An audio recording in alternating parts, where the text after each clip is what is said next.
Hello, I'm Gary Sabatka. I'm president of USA Dance Charlotte Harbor. We're here honored today to be part of the Charlotte County Centennial Exposition.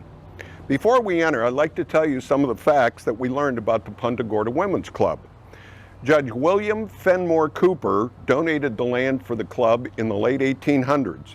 He was a merchant and a land developer. The architecture is Mediterranean Revival, and that was a very popular style both in Florida and in California at that time. Now let's go inside. The part of this building that dancers love the most is the beautiful wood floor. It's original to the building, which was built in 1925. The narrow floorboards were very common at that time, but they're no longer available. Dancers love wood floors because it's easy on the body when we dance. The building has a very interesting history. It housed the Fortnightly Women's Society, the Federated Women's Club, and my favorite, the Married Women's Social Club. These are the types of group that the flappers were rejecting. I have an explanation for that later. USO dances were also held here during World War II.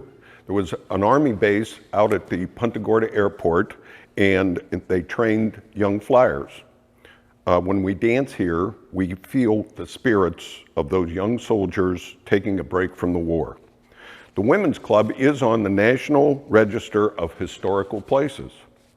Before I turn the program over to the flappers, I want to tell you a little bit about us. We're part of USA Dance.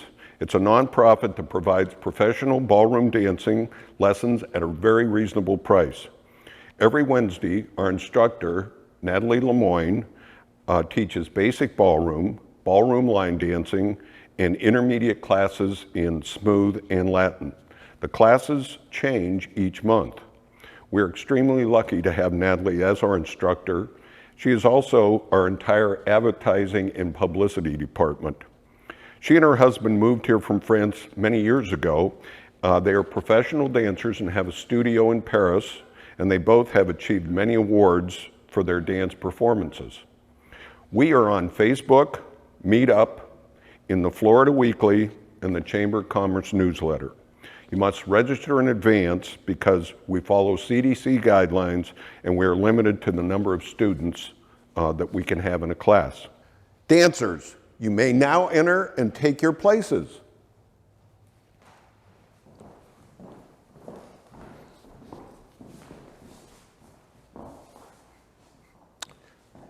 Our dancers are close together because in the 20s, the venues were very packed. In our classes, we social distance. The dancers will be performing the Charleston. It's the most famous of the 1920s dances. It's interesting to note that this was previously popular with the African American dance. Any dance you ever see or do has roots in another dance or culture, and dance is the universal language. I'd like to share a few more facts with you. After World War I, young women asserted their desires for independence. They rejected stereotypes of women as reserved and modest mothers. These women, known as flappers, smoked, drank, and danced wildly with men. Dance in that era was an extreme sport. It was in that period that dance marathons began. And in 1928, the record for the longest dance marathon was 182 hours. Now for the best part. Natalie, are you ready?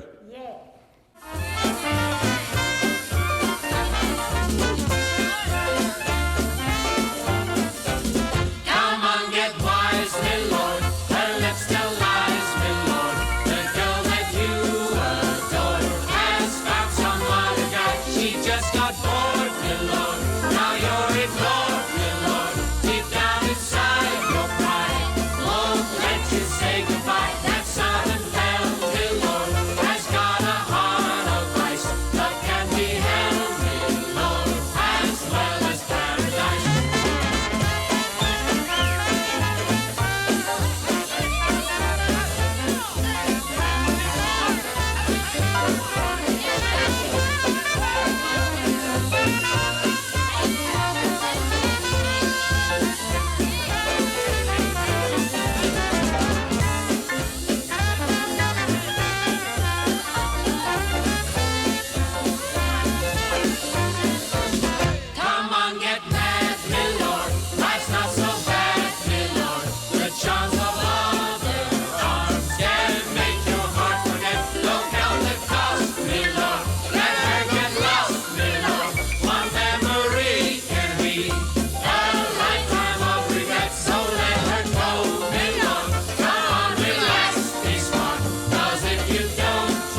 Ladies and gentlemen, we hope you enjoyed this as much as we enjoyed doing it. Thank you so much.